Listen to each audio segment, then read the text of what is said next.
नमस्कार, मैं हूं मृत्युंजय कुमार झा और हमारा खास शो फेड का इशारा गोल्ड को सहारा, इसमें आपका स्वागत है। और ये शो आज इसलिए क्योंकि फेड के मिनट से कुछ संकेत मिले हैं क्या है गोल्ड के लिए, और अब आगे इस संकेत के आधार पर गोल्ड की चाल होगी क्या गोल्ड के दाम यहां से बढ़ेंगे, क्या गोल्ड एक बार फिर से नया रिकॉर्ड बनाएगा। और अगर आप गोल्ड खरीदना चाहते हैं, चाहे निवेश के लिए चाहे ज्वेलरी के लिए, तो क्या ये सही वक्त है या आपको थोड़ा और इंतजार करना चाहिए, इसी पर हम बात करेंगे। और बातचीत के लिए हमारे साथ मेहमानों का एक खास पैनल है। हमारे साथ हैं सुरेंद्र मेहता, सेक्रेटरी हैं India Boolean and jewellers association के। हमारे साथ रेनिशा चेनानी हैं, रिसर्च हेड ऑगमाउंट गोल्ड की। और सैयद मेहरा साहब हैं, vice chairman James and jewellery council के। आप तीनों का बहुत बहुत स्वागत है। और मेरा सबसे पहला सवाल मेहता जी आपसे ये होगा कि आज की हमारी थीम ये है कि फेड से क्या इशारा मिला है गोल्ड मार्केट को और उसके आधार पर आगे गोल्ड की चाल होगी क्या। तो मैं अगर आपसे पूछूं कि फेड ने क्या कहा और आपने क्या सुना, तो आप क्या बताएंगे? फेड ने मेरे ख्याल से बहुत ही स्पष्ट शब्दों में कहा है कि शायद जो इंटरेस्ट रेट ये 0.75 बेसिस लगातार बढ़ाते जा रहे हैं, उसमें थोड़ी सी ये नरमी ला सकते हैं। और ये नरमी की ही जो संकेत हैं वही जो संकेत थे, और उसी वजह से पूरे जिस प्रकार से हमने कल कई मार्केटों में एक बूम आते हुए देखा। हालांकि कल अमेरिकन मार्केट बंद थे, आज भी काफ़ी अमेरिकन मार्केट में हॉलीडेज जैसा है।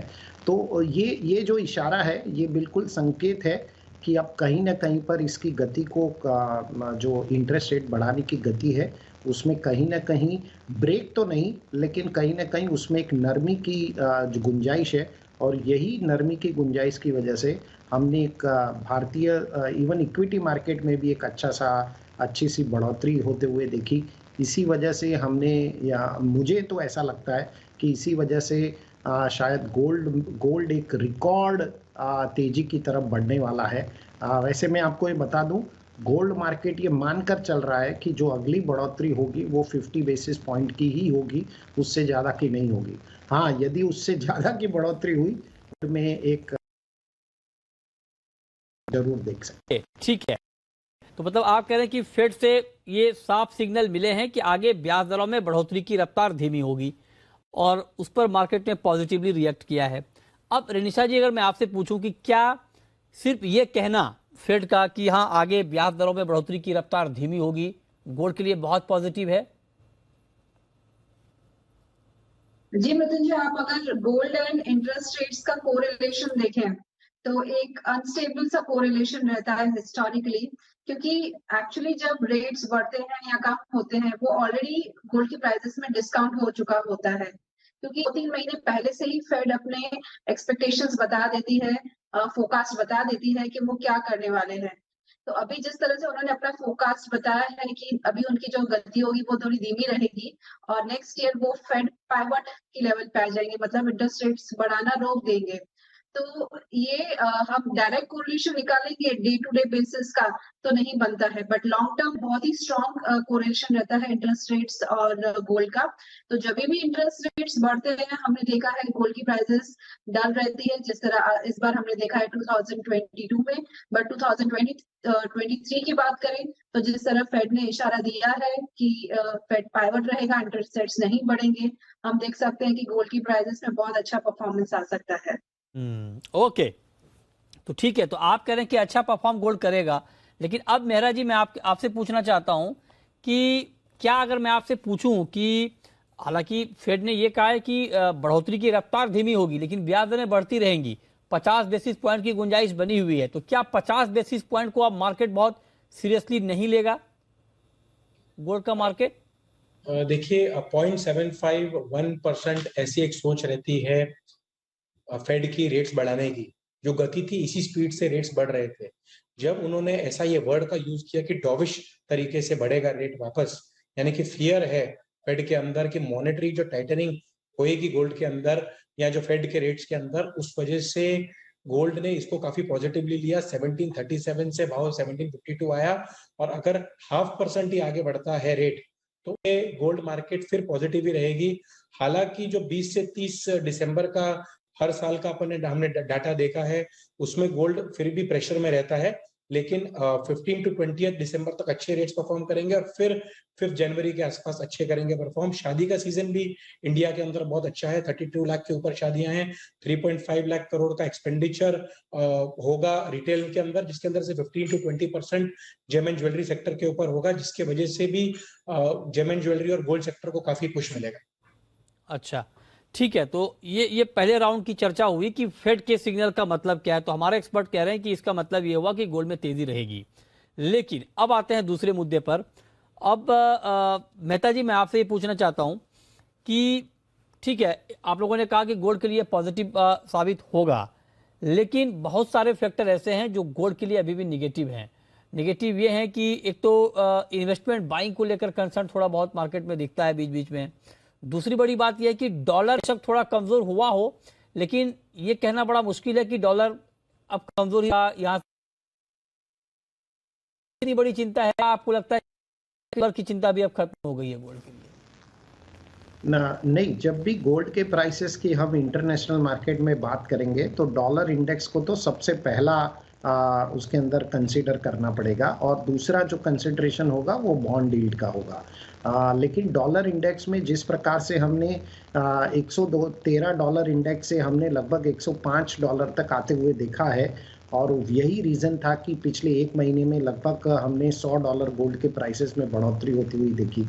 तो देखिए, जो ओवरऑल संकेत आ रहे हैं, मुझे लगता है कि कहीं ना कहीं पर अमेरिकन जो फेड है उसने उसे ये पता है कि इससे ज़्यादा अगर हम तेज रफ्तार से इंटरेस्ट रेट को बढ़ाते हैं तो शायद उन्हें आगे रिसेशन को जो एक्सपेक्टेड है कि आएगा ही आएगा, उसे और ज़्यादा उसको जूझना पड़ेगा, और ज़्यादा उसमें तकलीफ की संभावना है। मेरा ऐसा मानना है कि डॉलर इंडेक्स में लगातार गिरावट जारी ही रहेगी, और शायद हम अगले 1 सालों में डॉलर इंडेक्स में यहाँ से कम 10% की कमी देख सकते हैं। मैं एक्सपेक्ट करता हूँ कि डॉलर इंडेक्स हम कहीं पे 95-96 के आसपास देखेंगे। और मेरा अपना मानना है कि यदि इस प्रकार की सिचुएशन रहती है तो हमें बहुत ही जल्द गोल्ड में हम $1804 जो एक पहला लेवल है वो देखेंगे, और यदि $1804 के बाद में ये $1840 तक जाता है तो फिर उसे रोक पाना मुश्किल होगा, फिर इसमें तेजी कंटिन्यूस बरकरार रहेगी। सिर्फ एक फैक्टर है जो मुझे हमेशा जिसका डर है कि जिस वक्त भी इक्विटी मार्केट में रिसेशन की वजह से क्रैश आएगा तो एक बार गोल्ड मार्केट में भी डेफिनेटली क्रैश आएगा, बिकॉज वहाँ के लॉस का, वहाँ के जो हमेशा जो पैसे का शिफ्टिंग होगा, वो शिफ्टिंग की वजह से गोल्ड मार्केट में जरूर एक बार कमजोरी ठीक है। अब रेनिशा जी, आप जरा बताएं, डायरेक्ट क्वेश्चन मेरा आपसे ये है कि 2 सिनारियो हैं। एक तो ये कि यूएस में दरें बढ़ेंगी लेकिन धीमे रफ्तार से बढ़ेंगी 50 बेसिस पॉइंट, तो इसका कितना इंपैक्ट आप देख रही हैं? और क्या जब तक दरें बढ़ती रहेंगी यूएस में, बेशक 50 बेसिस पॉइंट ही बढ़े, क्या गोल्ड बहुत तेज रफ्तार से भाग पाएगा, या आपको लगता है कि गोल्ड के ऊपर कहीं ना कहीं एक कैप होगा तेजी के ऊपर? जी प्रत्युंजय, अगर हम ओवरऑल इकोनॉमिक्स को समझे तो जैसे 4 एसेट क्लासेस होते हैं, bonds, currency, commodity and equities. तो सारे के सारे एसेट क्लास एक दूसरे से इंटरलिंक्ड होते हैं, और जो भी सबसे पहले जो मूव होता है वो है करेंसी और बॉन्ड मार्केट। तो हमने जिस तरह से देखा है कि पिछले 1 महीने से फेड का जो स्टांस है ग्रेजुअली डॉविश हो रहा है, तो हमने देखा है कि डॉलर इंडेक्स में एक यू टर्न आया है। बॉन्ड यील्ड जो 10 ईयर बॉन्ड यील्ड 4% के ऊपर थी वो गिर गई है। तो हमने 10-15% का करेक्शन ऑलरेडी देख चुके हैं बॉन्ड और करेंसी मार्केट में। कमोडिटीज में जैसे गोल्ड की बात करें तो हमने देखा है ग्रेजुअली यू टर्न हुआ है, रिबाउंड हुआ है, और देख रहे हैं हम धीरे धीरे इम्पैक्ट आ रहा है। जो क्वेश्चन पूछ रहे हैं कि रफ्तार से बढ़ेगा गोल्ड, यस, उसमें काफी फैक्टर्स हैं, सिर्फ इंटरेस्ट रेट नहीं है जो प्राइसेस को इम्पैक्ट करते हैं। हमें देखना होगा कि इन्वेस्टमेंट बाइंग किस तरह से आ रही है। जो ETF बाइंग है वो लेगार्ड इंडिकेटर है, वो इस साल काफी नरम रही है, तो वो भी थोड़ा कैचअप होना चाहिए। स्पेकुलेटिव डिमांड अच्छी आनी चाहिए।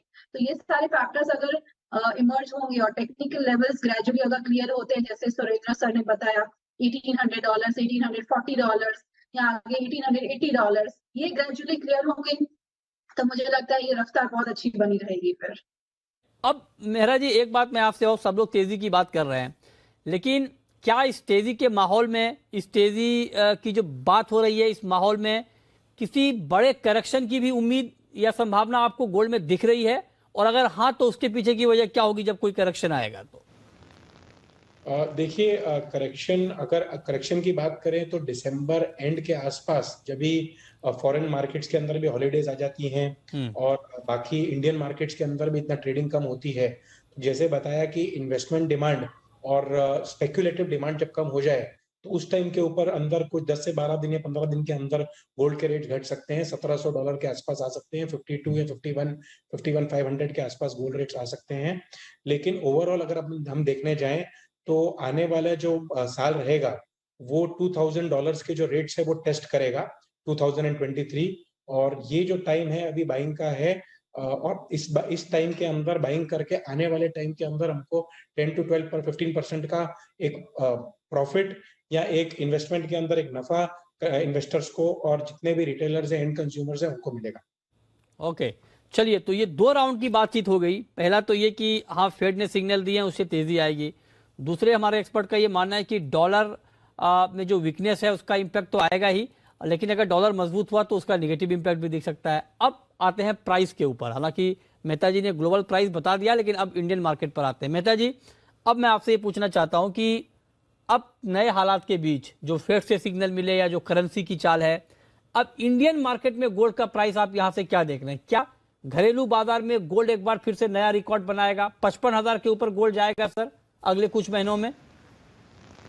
मैं इस आपके इस प्रश्न को 2 पार्ट में डिवाइड करता हूं, एक शॉर्ट टर्म और एक लॉन्ग टर्म। शॉर्ट टर्म बिल्कुल मुझे 54,100 तक प्राइस दिखाई दे रहा है। यदि ये रुपी डॉलर रेट लगभग 81 के आसपास ही रहता है तो हम 54,000 का भाव बहुत जल्द देख सकते हैं। और एक बार यदि ये 54,000 को क्रॉस करता है, मतलब यदि ये लॉन्ग टर्म बेसिस की मैं बात करूं, तो मुझे 2023 में, मैंने आपके कई शो पर पिछली बार भी कहा है, मुझे 63,000 का गोल्ड का प्राइस लगता है। ठीक है, तो ये राय आपकी गोल्ड प्राइस के ऊपर है। रिनिशा जी, आप बताइए, क्या इंडियन मार्केट में एक बार हम फिर से गोल्ड का नया रिकॉर्ड प्राइस देखेंगे, 55,000 से ऊपर का भाव?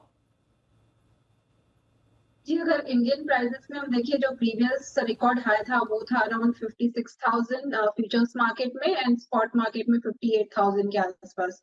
तो इस बार जो एक साल में रुपी में जितना डेप्रिसिएशन हुआ है, उसके मुकाबले हम देखें तो इंटरनेशनल प्राइसेस अगर रिकॉर्ड हाई ना भी बनाए, जो इंटरनेशनल रिकॉर्ड हाई था वो था $2,070 के आसपास।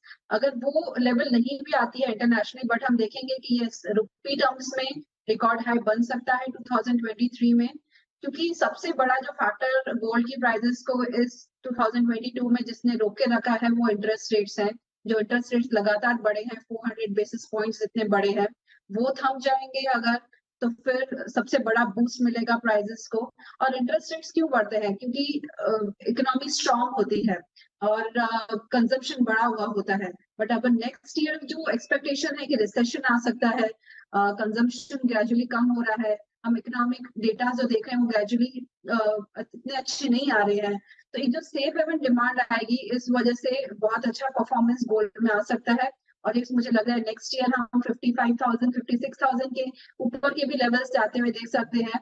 उसके बाद तो sky is the limit, we can even see 58 60,000। नहीं, नेक्स्ट ईयर में हम कब तक? नेक्स्ट ईयर तो 1 जनवरी से शुरू होगा 31 दिसंबर तक, तो नेक्स्ट ईयर में कब तक जाएगा 55 के ऊपर, 56 के ऊपर?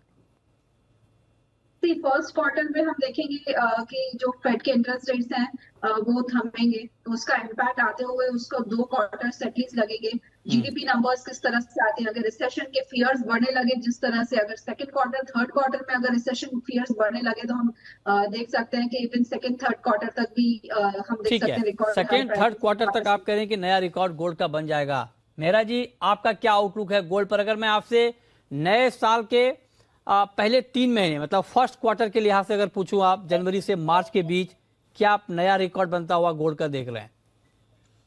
अगर थैंक यू मृत्युंजय जी, अगर यूएस अपने रेट्स नहीं बढ़ाता है तो इन्फ्लेशन बढ़ती है, और अगर रेट्स बढ़ाता है तो रिसेशन आता है। दोनों तरीके से गोल्ड को फायदा ही है। रुपी जैसे वीक होते, रुपी 8150 अभी है, धीरे धीरे रुपी भी वीक होता जाएगा। 10% जैसे मेहता जी ने कहा वीक जरूर होगा। अगर फॉरेन मार्केट्स के अंदर धीरे धीरे फेड रेट्स बढ़ाता है, बढ़ाने के बाद भी अगर थोड़ा प्रेशर फॉरेन मार्केट्स के अंदर गोल्ड के अंदर आता है, तो भी रुपी का अच्छा सपोर्ट मिलेगा। ओके। फर्स्ट क्वार्टर नहीं, लेकिन सेकंड क्वार्टर के अंदर हमें दिखेगा, अप्रैल के बाद जब अक्षय तृतीया आता है, बाइंग सीजन पूरे वर्ल्ड के अंदर अच्छा हो जाता है। ठीक है। उसके बाद रेट्स बढ़ने चालू होंगे, 55 to 58 के आसपास जाएंगे, और दिवाली के आसपास रेट जो होंगे वो 60 to 63,000 के बीच में होंगे। ओके, तो आप भी बहुत बुलिश हैं, आप भी कह रहे हैं कि अगले साल तो 60,000 के ऊपर भी गोल्ड चला जाएगा दिवाली के आसपास। और हम आपको बता रहे हैं कि फेड के इशारे के बाद गोल्ड की चाल अब क्या होगी, क्या गोल्ड एक बार फिर से दौड़ने के लिए, तेज रफ्तार के लिए तैयार है। हमारे साथ मेहमानों का पूरा पैनल बना हुआ है आपको डिटेल में बताने के लिए कि आगे गोल्ड की चाल होगी क्या। तो मेहता जी, अब मैं आपसे ये पूछना चाहता हूं सर, ये पूरी बात हो गई, आप लोग तेजी में हैं, आप कह रहे हैं गोल्ड के दाम बढ़ेंगे, लेकिन रिटेल में क्या, क्योंकि डब्ल्यूजीसी ने ये चिंता जताई है कि रूरल एरियाज में गोल्ड की डिमांड कम होगी क्योंकि महंगाई की वजह होगी इसके पीछे एक बड़ी। अब आप लोग कह रहे हैं कि दाम भी बढ़ जाएंगे, तो फिर डिमांड तो और को कम नहीं हो जाएगी रिटेल में? जी बिल्कुल, मैं आपकी बात से बिल्कुल सहमत हूँ, और डब्ल्यूजीसी की जो रिपोर्ट है उस बात से भी मैं बिल्कुल सहमत हूँ। देखिए, जैसे ही गोल्ड के दाम बढ़ना तेजी से शुरू होंगे, तो हम इसकी एक जो कंजम्पशन डिमांड है, जो रेगुलर लोग बाय करते हैं, उस डिमांड में कमी आएगी। हालांकि जो वेडिंग्स की डिमांड होती है उसमें कोई कमी ज़्यादा हमें देखने को मिलती नहीं है, लेकिन रेगुलर डिमांड में डेफिनेटली कमी आएगी। लेकिन उसके सामने उसकी इन्वेस्टमेंट डिमांड बढ़ जाती है, तो इन्वेस्टमेंट में लोग ETF में लोग बाइंग करना शुरू करेंगे, HNI इन्वेस्टर बाय करना शुरू करते हैं, तो इस प्रकार से उसकी इन्वेस्टमेंट डिमांड बढ़ जाती है। तो ओवरऑल मैं आपकी बात से बिल्कुल सहमत हूँ।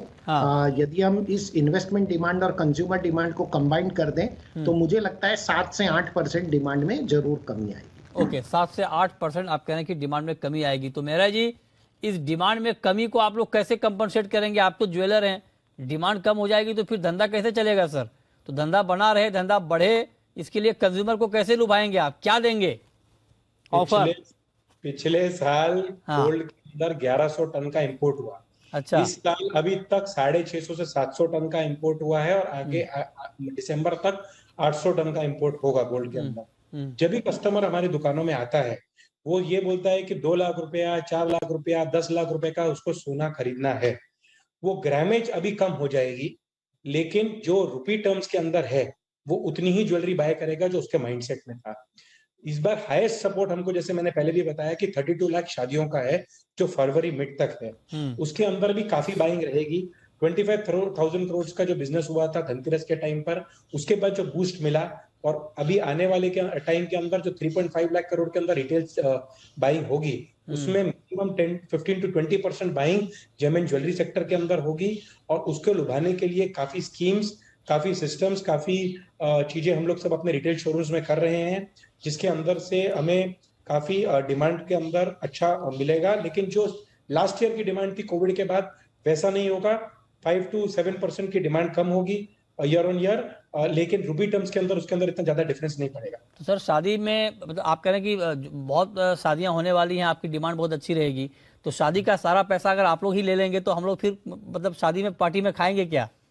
उसका बजट तो आप खराब कर देंगे ना, फिर आपको डिस्काउंट तो दीजिए। 3.5 लाख करोड़ में से अगर 15% ही जाते हैं और बाकी तो बाकी चीजों में खर्चा होगा, तो अच्छा। डिस्काउंट्स तो आज जितना रिटेल एंड के अंदर है, लेबर टर्म्स के अंदर काफी डिस्काउंट है, लेकिन गोल्ड के अंदर डिस्काउंट तो मिल नहीं सकता। ठीक है, ठीक है। अब रेनिशा जी, एक सवाल मेरा आपसे इन्वेस्टर के लिए, जो लोग अब बहुत लंबे वक्त से लोग गोल्ड में इंतजार कर रहे हैं कि पैसा लगाएं, निवेश करें, आप बताइए कि क्या सही वक्त आ गया है कि गोल्ड में ठीक ठाक इन्वेस्टमेंट किया जाए, और अगर किया जाए तो किस फॉर्म में किया जाए? जी, मैं कहूंगी कि गोल्ड में इन्वेस्टमेंट करने का अभी बहुत ही सही मौका है। जिस तरह से हम सारे पैनलिस्ट ने बताया कि next year prices at least 15 to 20% यहाँ से आपको गेन्स मिल सकते हैं। तो ये नवंबर दिसंबर का मंथ है जहाँ पे आप इन्वेस्टमेंट अपना स्टार्ट कर सकते हैं, जिसने नहीं खरीदा है और जिसकी नेक्स्ट ईयर रिक्वायरमेंट है, शादी है घर पे या कोई भी डिमांड है। अगर आपको बाय करना है गोल्ड तो 2 तरीके से कीजिए। पहला है फिजिकल और दूसरा है डिजिटल। फिजिकल में आप बार, कॉइन्स, ज्वेलरी खरीद सकते हैं, जो भी आप लंप सम में खरीद सकते हैं। जो भी अमाउंट का आपको खरीदना है 50% अभी आप लंप सम में खरीद लीजिए ये नवंबर दिसंबर मंथ में। बाकी का 50% है वो आप SIP कर सकते हैं डिजिटल गोल्ड में। ठीक हर है। महीने थोड़ा थोड़ा थोड़ा करके आप इन्वेस्ट कीजिए तो आपका एवरेज भी नीचे मिलेगा Right, और ma'am. आपको ओवरऑल गेन्स भी मिलेंगे। ठीक है, चलिए बहुत शुक्रिया रेनिशा जी आपका, मेहरा जी आपका और मेहता जी आपका हमारे साथ इस खास चर्चा में जुड़ने के लिए और बताने के लिए कि फेड के सिग्नल के बाद अब गोल्ड की चाल होगी क्या। तो आप तीनों ये कह रहे हैं कि अब गोल्ड की चाल यहाँ से तेज होगी, मतलब गोल्ड के दाम बढ़ेंगे। तो फिलहाल इस खास शो में इतना ही।